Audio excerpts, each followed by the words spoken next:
If you have a septic tank or a sewage treatment plant, then you need to watch this video.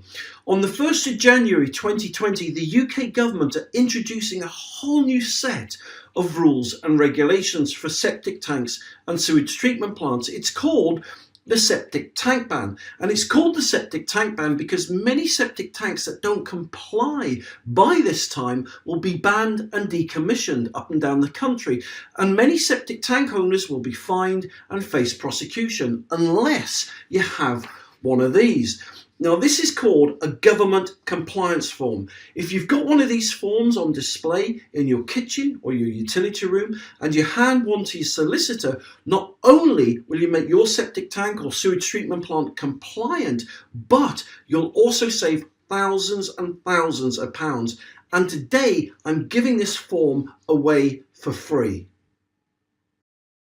To get your free government compliance form, then all you need to do is visit www.septictank.co.uk.